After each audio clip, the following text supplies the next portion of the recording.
Bismillahirrahmanirrahim. Assalamualaikum warahmatullahi wabarakatuh. Perkenalkan, nama saya Faisal, Stampuk L13118097 dari kelas KHTB. Saya mahasiswa Universitas Tadulako, Fakultas Kehutanan Unpad. Di sini saya akan menjelaskan tentang inventarisasi hutan, bagaimana cara menginventarisasi hutan dan pengertian inventarisasi hutan. Kita mulai dari pengertian inventarisasi hutan. Inventarisasi hutan adalah kegiatan pengumpulan dan penyusunan data dan informasi mengenai sumber daya hutan dan karakteristik suatu wilayah untuk mengetahui potensi sumber daya hutan, melaksanakan perencanaan berkelanjutan, pengelolaan sumber daya hutan. Dalam melakukan inventarisasi hutan, tentu saja ada alat dan bahan yang perlu dipersiapkan. Alat dan bahan yang perlu dipersiapkan diantaranya adalah yang pertama itu peta kerja, yang kedua GPS, yang ketiga P-Bank, dan yang keempat Spiegel Relaskop, yang kelima Clinometer, 6 meteran roll, 7 kompas, 8 tali rafia, 9 tali sheet, alat tulis menulis, dan kamera. Oke, di sini saya akan memperlihatkan alat dan bahan yang kami gunakan. Sebenarnya masih banyak sekali alat dan bahan yang perlu dilakukan dalam inventarisasi hutan, namun untuk saat ini saya menggunakan alat dan bahan yang sangat sederhana karena beberapa alat dan bahan itu sulit untuk didapatkan di daerahnya saya dan juga kekurangan dana dan finansial.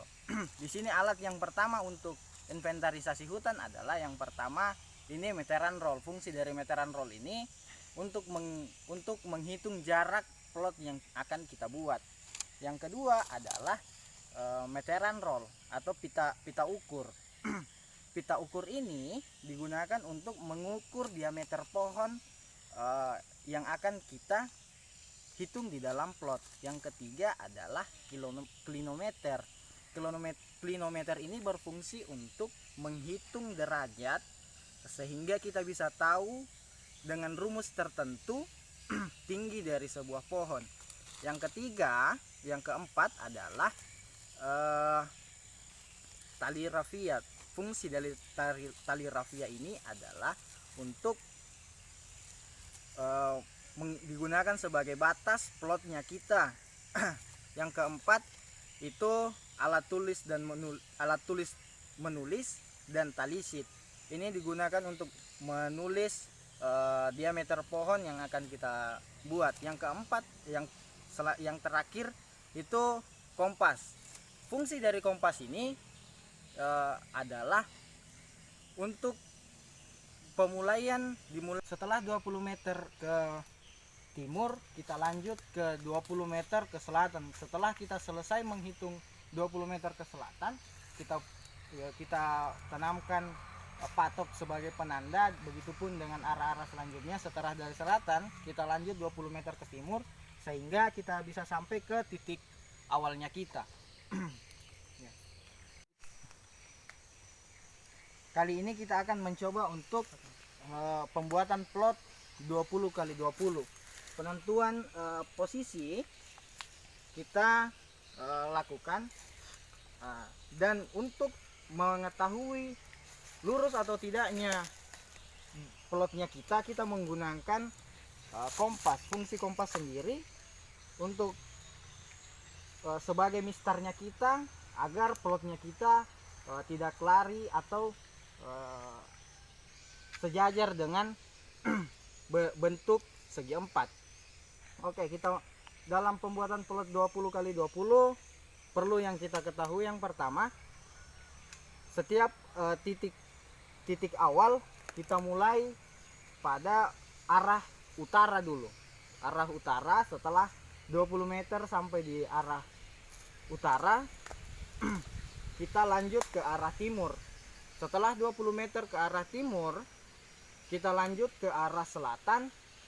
Setelah 20 meter kita kembali ke barat baru ke selatan, Cak. Timur, selatan, barat. Kak selatan. Selain hapus itu, hapus itu. Barat. Atau jangan hapus itu. Potong saja. Nanti kita Iyo. potong. Sambung tadi. Di mana aku setek salah? Barat. Kali ini kita akan mencoba untuk pembuatan plot 20 kali 20. Penentuan posisi kita lakukan, dan untuk mengetahui lurus atau tidaknya plotnya kita menggunakan kompas, fungsi kompas sendiri untuk sebagai misternya kita agar plotnya kita tidak lari atau sejajar dengan bentuk segi 4. Oke, kita dalam pembuatan plot 20 kali 20 perlu yang kita ketahui yang pertama, setiap titik awal kita mulai pada arah. Setelah 20 meter ke timur, kita lanjut ke 20 meter ke selatan. Setelah kita selesai menghitung 20 meter ke selatan, kita tanamkan patok sebagai penanda. Begitupun dengan arah-arah selanjutnya. Setelah dari selatan kita lanjut 20 meter ke timur sehingga kita bisa sampai ke titik awalnya kita.